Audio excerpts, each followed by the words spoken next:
I did not feel totally comfortable making a singular, like, Charles Manson is bad video. So what I stepped back to was a cult video. Yeah. I think it's more interesting anyway. Well, and he definitely has cult-like aspects of what he does. But here's the problem. So you look at all these things cults, sociologists have defined it. I'll read you some of the key indicators of a cult. Okay, so, there's charismatic leader that is the voice of God. You're just going to describe a church to me? I'm going to describe every organization to you, essentially. Okay. There's mind control, which is like, what's persuasion and what's mind control? What do you mean mind control? Yeah.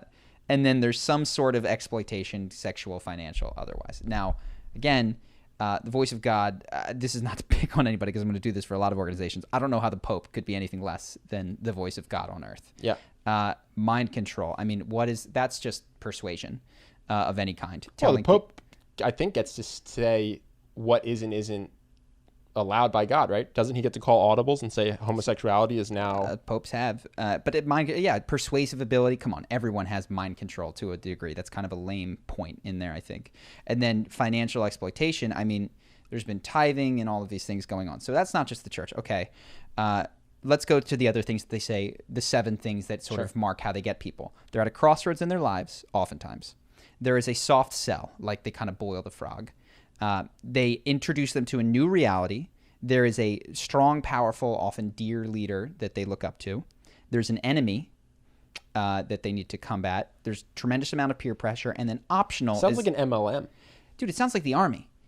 You're at a crossroads in your life. You just graduated high school. There's a soft sell where you go in and you talk to a recruiter. He introduces you to a new reality where you join your brothers. There's a dear leader. There's an enemy, of course. There's a ton of peer pressure. They separate you from your friends and family. And I think when I'm looking at this cult thing, what you realize is just a value judgment. Yeah. Like every human organization that is effective has these things going on. And the ones that are especially effective, sneak peek, this is in the video, have a family aspect. They become your surrogate family. Your brothers, yeah. Your brothers, the father. And I think what that's tapping into is the neurochemistry of what is the strongest bond that a human can possibly feel. It's with family. It's with kin. How do we get people to interact with strangers? Well, we convince them and we use terms that are kin. Yeah, sure. You don't take a bullet for an acquaintance. You take a bullet for a brother. Exactly. And this isn't, again, I need to make clear, I'm not saying Catholic Church bad in this case. I'm not saying Army bad. I'm not saying any of this. But what I am saying is that cult is just the word that we put onto organizations that we don't like. And really, all organizations, I mean, I'm looking at I thought you were going to say Apple. Apple. That was the other one. I was going, dear leader, Apple. Enemy, peer pressure. Like exploiting workers. Yeah. And the exploitation of people is like, well, this is the other thing, and this is perhaps for a lot of people more of a leap, but any time that you're accepting a wage at a company, their gamble is that they're making more off of you than they are paying you. Yeah. You know what I mean? You're not being fairly compensated in their eyes, certainly. They think that you're more valuable to them, and if you're not, you get cut. Yeah. So I was like, how do I make this video? I think that's kind of what I have to point out, which is these are the tenets of getting humans to organize behind any cause, and then whether it's good or bad is truly, I mean, you can think of the civil rights movement in I think what's special about a cult, or unique at least, is that it's started by an individual with no prior from above like enforcement. So like the U.S. military has the stamp of approval of the U.S. government, right? And Apple is a company that grew slowly, building a product, etc. Whereas the Charles Manson cult, you could say, is one person just can more quickly form this organization through maybe a more extreme force of personality. Sure. I don't use force of personality to mean bad, but if I think about if I had to say the difference, it's the cults seem to come from nowhere and they form rather quickly. Well, I mean, the joke that Reza Aslan said is cults plus time equals religion. Yeah. Which is, Jesus, Muhammad, pick your prophet, Joseph Smith, like these were just young religions at the time. And then you add some time and space, and now there's an organization and a bureaucracy behind it. It's no longer that one individual. This isn't to say that, this is actually not to disagree with anything you said, but I wonder if one of the things that gets you labeled a cult is if the behavior you create is counterculture, if that makes sense. So like Apple sells phones, Nothing crazy about that, right? Who is it that went to Portland and started doing a bunch of acid? There's a documentary that you and Reed love. Bhagwan? Yeah, Bhagwan. Yeah. Like why was he considered a cult? Of all of these reasons. Because it was free sex and, crazy drug use and this and that. If he had gone there and what they'd been all hyped about was sustainable farming, probably wouldn't have been called a cult. Sure. So I wonder if, not definitionally, but experientially, what makes it a cult is when what they do is so crazy compared to the culture they're in. Exactly. You're saying it is, this is outside of the norm. It's basically the word barbarian, which is to say a barbarian is anyone that isn't a Roman. You know what I mean? Like, those are the other people. That's what a cult is. It's an other organization of people. It made me think, and I don't mean to put value judgments on any of these things today, of Choice Center, which is a personal development program that I went to. I got a lot out of. I don't necessarily recommend it because they have the soft sell becomes a hard sell, and I can't get into that, but they do soft sell you in there. They introduce you to a new reality. They keep you in this high pressure situation. There's a guy at the front of the room that is the instructor and the dear leader. Like, the enemy is more of and I don't know, the enemy is, the other people that don't kind of do this stuff and don't get it. But the peer pressure is so heavy. Yeah. I haven't told the story on the air, but there's one moment where they're trying to get you to go from level 2 to level 3. Of the group, and you actually pay for all 3 of them, so it's not additional financial commitment. In this case, it's additional time commitment. Well, and level 3 is all about selling your family and friends into Choice Center. No, so there's level 3 is all about enrollment into a vision of your friends and family joining Choice Center. Got it. Yeah. Got it. So there is a financial incentive for them to get you Completely. From level 2 to level 3. Yes, totally. But it's called enrollment. You're their free sales and not force. Sales, Ben. Sorry, you're their free enrollment force. I have to write that down. There's also a lingo that defines cult. You know what I mean? You make your own little language. So at one point, they play this song, and again, they've created at this point in me valuable, profound changes that I am grateful for. That have stuck with me even to this day, if not in the same force, in some degree. So you're sitting there and they're playing this song that'll bring tears to your eyes because it's been conditioned repeatedly to be associated with the eyes of the thing. And you're like there with these people who 3 days ago you didn't know, but now they're your family. Everybody's saying family. And you're holding their hands and you're all sitting in your chairs and your eyes are closed. And the song, gets to a point where it says, "Rise up." And the instructor is talking to, and if you're in for level 3, rise up now, stand up now. And I feel my hand goes up. This guy stands up, and this person stands up. And the amount I have never felt, perhaps since I was 6, the amount of peer pressure that I felt in that moment as this music is playing. My eyes are closed. Your hands are being lifted. My hands are being your lifted. Neighbors are standing. Stand up if you're going to join, and we're in a circle. Everyone, as soon as the eyes open, they will immediately see who is not sitting. And all that I know is 100% of the people I can check on are standing up. Yeah. But across the circle, there might be someone. There might be solidarity. And I'm sitting here going, don't do it. And oh my God, I have to stand up. I need to. And I don't know what kept me doing it. Just this like. Well, you're I think a special case. You feel very strongly that once you say you will do something, that you have to do it. Yes. And I think there were probably people who felt they could, not even felt it, not pre-planned, caught up in the moment. There were people who planned. I talked to them after, like, dude, I'm not coming, but I just had to because it was because of the pressure. Sure. Yeah. So they stand up, and then that to them is not a commitment. Yes. And because you've read 6 Pillars of Self-Esteem. Oh, it is. You feel very strongly that if you stand up and say, I'm going to level 3, now you have to attend level 3. To be clear, that's the soft sell. Afterwards, they give you a paper where you sign your name on it and you say you're coming back for level 3. Yeah. They're trying to get you consistency. Consistency, small steps. Yeah. And again, but that's what I think kept you rooted in your seat, is you feel very strongly that you have to keep your commitments. Yes. And so I opened my eyes at the end of it. And it's me. It's a class of 70 people or so. And it's a big, I think it might be 2 semicircles or whatever, but there's me and maybe 2 other people of the 70 who are not standing at the end of it. Did you feel shamed or did you feel like a boss? I felt as soon as we finally broke, I could breathe a little bit. I was like, once the eyes were open? No. Once they're like, okay, everybody go get a snack. No, I'm saying 10 minutes eyes later. Open, your hands are being held up in the air by your neighbors. 67 people are standing. You and 2 others are sitting. What is your emotion?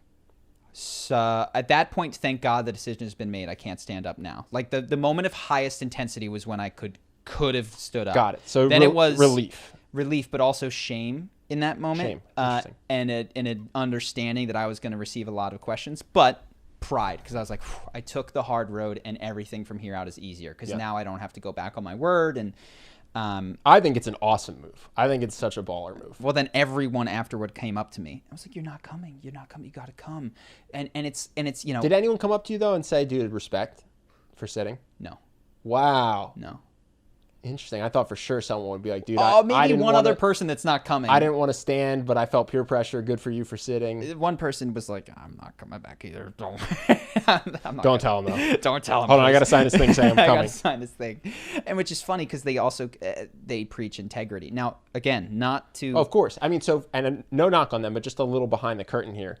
The way you would do this, a little how to form a cult preview, you mention that integrity and consistency and sticking with your commitments is fundamental to life success. You highlight how not committing and not sticking to your word, they did this in Landmark too, Yeah. is the one of the key forces that's ruining your life, right? So everybody's bought in that you have to be someone who has integrity. Then the peer pressure comes in to get you to verbally commit that you're going to do something. Yeah. And then after you've committed, they reinforce remember, you've committed. Remember, if you don't come to this, your whole life's basically going to suck. And then if you don't show up, they'll call you and they'll say, hey, what's up? Remember commitment. Remember this. Remember your whole life's going to suck. So there's a ton You're even missing steps, man. So like, think of this. But I'm saying that there's layers of. There's twice as many layers as that. Yeah. So from day one, you're talking to a friend of yours, a dear friend, who says, this changed my life. You've got to just look at it, just check it out. Okay, look at it, check it out. And then her friend who also went, they're coming in. You don't realize that at this point they're at level 3 themselves, and they are receiving tremendous amounts of peer pressure to sell other people into the course, because if they don't hit the number that they promised they would say, they're out of integrity. You think that the only motivator, which is a part of it, is that they want they're what's looking out best for you. Charlie, but they're also aggressively looking out for themselves because they're getting hawked by their team. basically volunteer boss. Yes. Okay, so they get that, and then you go check it out, you do this, and then, okay, it's a down payment. You don't have to pay the whole thing, right? So that's the first soft sell. And then you do pay the whole whatever. In this case, it's like $2,500 or $2,700. And then you get into the room the first day, you sit down, and they read you a list of rules that they did not tell you when you signed up for the money. Yeah. You cannot chew gum. You cannot this. You cannot this. If you do, and I'm sitting there going, I can't be in integrity with all of this. Like, by being here today, you agree that you will be here all 4 days. And I'm going, why would that be the case? Yeah. Why wouldn't I judge you on the value that you give to me as you give it to me, and not show up if you begin to waste my time? Yeah. And they go, and within the first hour of being there, and if you can't do this, stand up now and walk out. And you're like, I just paid $2,700 for this. I just paid $2,700 for this. There are no refunds. I paid $2,700. The friend of mine is so excited that I'm here and so counting on me to be here and wants, and I've been I'm now open to this, but like, now you're gonna get me in. Now you show me these rules. Yeah. And so they get you with that, and I stood up, and I was a headache at every stage, man. I told you this, I'll tell the people. There's one moment, and you were not supposed to talk about this, so I'm technically out of integrity. But quite frankly, I think that the way that they handle integrity is, you can see it's pretty poor. Convenient to them. They do not keep their end of the integrity bargain. Still a useful program for many people. I've sent and paid for 3 people to go because I think it's valuable despite this. But there's one moment where they essentially, they give you feedback into how people perceive you. And I was both the most admired person and the most hated person. So there's 70 people, and some people, they're not admired, they're not hated. I was such a headache that I was both. Yeah. And the people that were feeling the same thing as me were like, that's our champion. And the people were like, dude, just sit down and shut up with these, okay, I don't know if I can follow this rule. But was that true of everyone? Was there anyone that was beloved? So 70 people or whatever. Was there anyone that was beloved by 35 people and not hated by anyone? No, I'm actually painting myself worse than I was. I had the most positive and probably the second or third most negative. Okay. And but my question is, so you have the most positive. There was no negative. other clear positive after that. It was like people in their group that they'd gotten. Oh, you were the only one that stood out.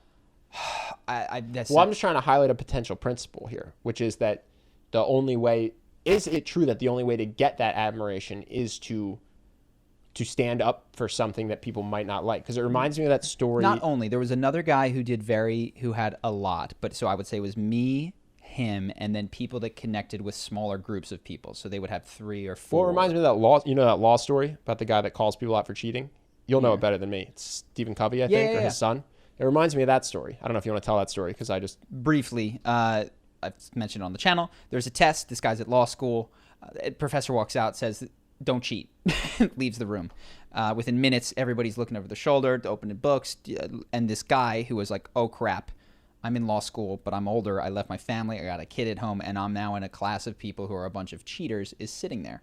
Doesn't know if I don't cheat, I'm going to do worse than these guys. If I don't cheat, I'm screwed. What do I do? He's having this crisis of conscience. And in the back of the room, somebody stands up and says, hey, everyone, sit down. Do not talk. Go back to your seats. If you do not do this, I'm going to go to the professor because I haven't given up my life to lose and interact in this sort of way with a bunch of people who are I'm not going to cheat, but I didn't just quit my job and sacrifice so much to lose to a bunch of people that do cheat, basically. We're all going to take this fairly or I'm going to go report. Yeah. And people hate him for it. In that moment, certainly the people that are called out are livid, but they do go back, and it was a tense moment. Probably made a lot of people not like him, but he's like very quickly. And then certainly by the end of this 2 or 3 years, he was the class president. He was the guy that people admired, looked out after. And well, I wonder if there's a thing there though, of like doing the hard thing is controversial, but ultimately earns you respect. Yeah, totally. And there were other guys that earned respect just by doing the insightful thing, and he got. I don't mean to say that I was the only person that people liked in that room at all. There were people that had a better differential than I did. It's like if I had X amount of people, but you took away the people that disliked me, there was a guy who just had you're plus 4. Someone else is plus 7 because they're plus 7 minus 0. Yeah, exactly. Yeah. So yeah, and then honestly, it makes me think. I wonder if there's another principle of saying what people are afraid to say. Yes. I wonder if there's a formula where. Or not a formula. I wonder if one of the easiest ways to get respect is to say what people are afraid to say. Well, it's not easy. That's why. Because it's one of the quickest ways to definitely get respect. Quick. Definitely one of the quickest ways to get respect is to say the thing that people are thinking but are scared to say. I mean, that's, like it or not, you can disagree with his stance, but certainly that's what put Jordan Peterson on the map. Yeah. That's what put Donald Trump in a way on the map. You know what I mean? Like, and you can think that the people that support him are wrong in their beliefs, but they articulated a voice that wasn't being articulated, and therefore because it's scary to say. And so again, all of this, everything we've been talking about, interestingly enough, is value judgment neutral. You can use all of these compliance building tools to give people one of the most valuable experiences of their life. You can use it to destroy their life, or you can do a little bit of column A and column B. No, choice center certainly you would say valuable while there are things you dislike about it. Yes, 100%. And it reminded me like the oaths that you take of integrity and to never speak of this again, which is what a ludicrous thing. Like it reminds me of fraternities where like never give away the secret handshake. It's like, I'm 18, dude. Like, you're going to make me make an oath for life to join your club? Great call on their part because I've totally forgotten the secret handshake. So I will take it to my grave. But there's things that you can never say, right? That are not... You can't see the logic in why you would never share the secret handshake, for instance. And it's just... when you make someone promise something for life in order to gain access to your organization, which that you've made them desperately want, you're setting up a situation in which, of course, integrity is going to be breached. Like, Also, Phi Chi Phi to all my brothers out there. Also, anyhow, I got another Joker thing. One more Joker. One more Joker. So this is a question I had for you, actually, that the movie spurned in my brain. So his interest in stand-up comedy leads to an interesting question for me, because he loves stand-up comedy, allegedly, right? And he pursues it doggedly in the face of a lack of talent, right? When you have a dream, should you pursue just that one dream? Should you try multiple things? Should you go where your dream is or where your talent is? Like, how does one decide this? Because there's someone out there who wants to be a professional actor who's not good at acting, or who wants to be a professional rock star, but does not have the ability to quickly pick up the guitar. While certainly they could eventually get to a level of proficiency, they don't just take to it. You know what I mean? Yeah. Like, I'm really good at kinesthetic stuff. When you put me in a wrestling class, I'm just good at it. When you give me a guitar, I'm awful at it. You know what I mean? So how do you decide what to pursue, and how do you decide when a dream is out of reach? I don't know, man. So, like, I'm thinking of the examples, Chris Pratt, who got in his van and moved to Hawaii/California and showed up. And now he's Guardians of the Galaxy. Everybody get in your vans. Move to California. Kick it around. Yeah, be homeless. Be homeless.